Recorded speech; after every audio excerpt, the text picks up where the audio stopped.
parler du prix du Goncourt des lycéens maintenant, avec ce livre qui a été récompensé par les élèves. David Diop qui a écrit Frères d'âme. Ce livre a été récompensé par tout un jury de lycéens et dans ce jury, se trouve un Amiénois. Il s'appelle Alexis Maes, il est en première ES au lycée d'Amiens. Bonjour Alexis. Bonjour. Toi, on te reconnaît, il n'y a pas de problème. À ma gauche, à sa gauche. À sa gauche, À ta gauche. à ma droite, À ta droite. Nous avons Emmanuel Testefoin, qui est professeur de lettres à Laon.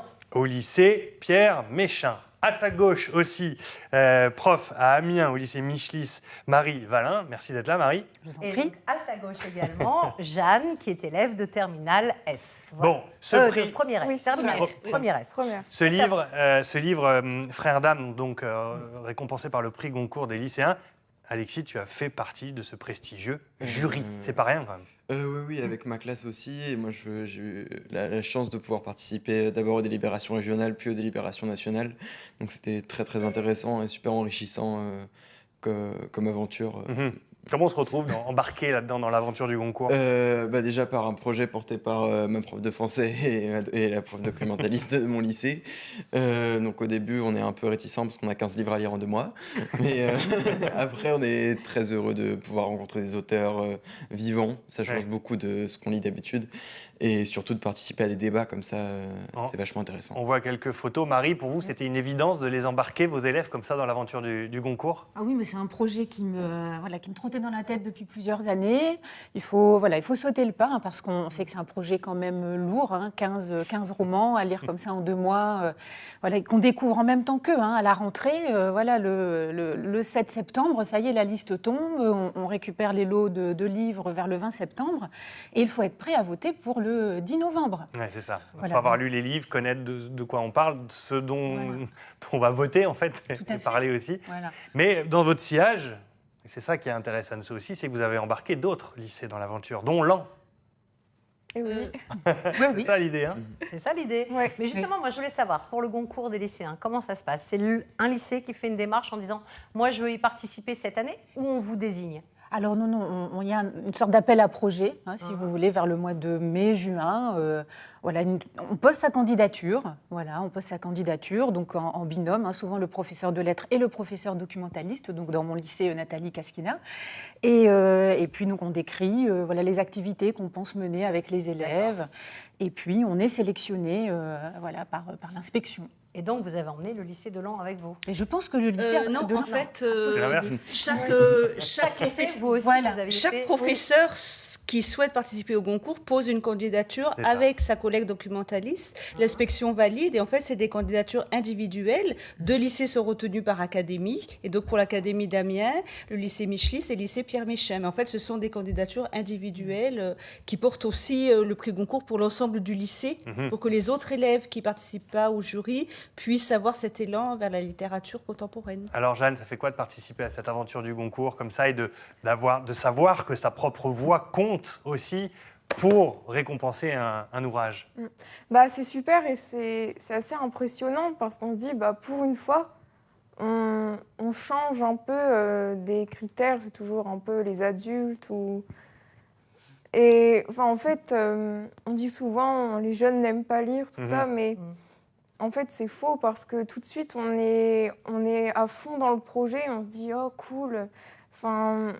Et il y a plein de gens, on a été beaucoup à se présenter pour devenir délégués.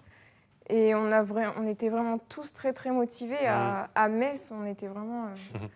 On débattait à fond, on voulait vraiment protéger notre sélection de livres. Et franchement, c'est une super expérience. C'est un vrai marathon, tous les deux, là, de devoir lire autant de livres comme ça. Comment vous êtes préparés avant? Vous êtes entraînés un peu avant? Non. Non, en fait, on l'a su à la rentrée. On a reçu les livres à peu près un peu plus d'une semaine après. On a eu une réunion de présentation et après, c'est parti. On lisait dans le train, en voiture, entre les cours. Quels sont les critères pour dire ce livre-là, par exemple, donc Frères d'âme de David Diop, celui-là a mérité notre voix? Qu'est-ce qui fait que vous avez été sensible?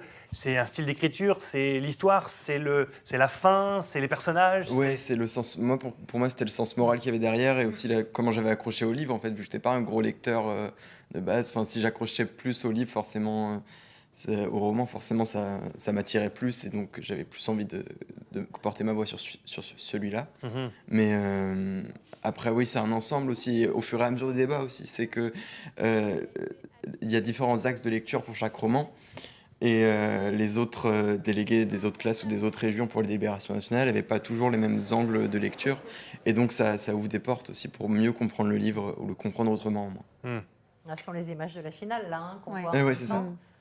Alors la souvent, remise quand on raconte que les jeunes, ce qu'on disait tout à l'heure, ce dont on disait tout à l'heure, sont toujours entourés de tablettes, sont dans leur monde, sont dans leur parenthèse, je dis ça, je dis rien, mais il y a 2 adultes là avec 3 tablettes sur le bureau, et il y a 2 ados en face qui n'ont strictement rien. Non, ils ont laissé les tablettes dans la loge maquillage. On est venu avec des livres. Comment ? On est venu avec des livres. Alors justement, quel discours vous avez et comment vous faites dans votre quotidien avec des camarades de classe et tout ça pour continuer à défendre le livre? Parce que j'ai presque envie de dire que c'est un objet en voie de disparition dans notre monde actuel. Si on écoute un peu toutes les thèses dramatiques, qu'est-ce que vous en pensez par rapport à ça?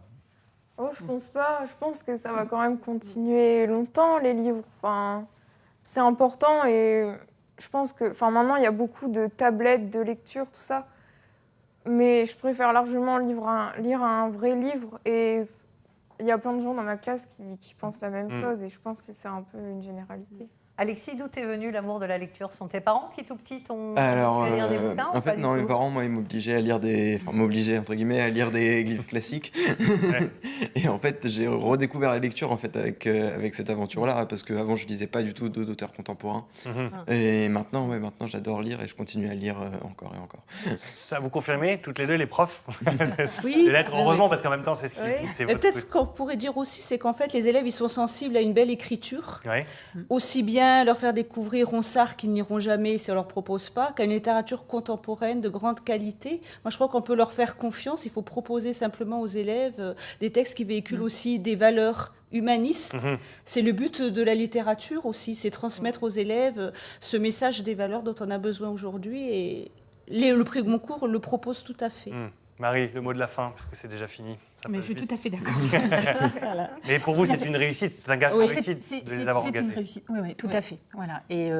Et voilà, juste pour terminer par rapport à ce que tu dis, lire, c'est s'ouvrir vers les autres. Et alors ce livre-là, voilà, en particulier, qui est donc l'histoire d'un jeune tirailleur sénégalais qui vient combattre en France et qui perd son meilleur ami et qui devient peu à peu sa voix, voilà, qui porte sa voix.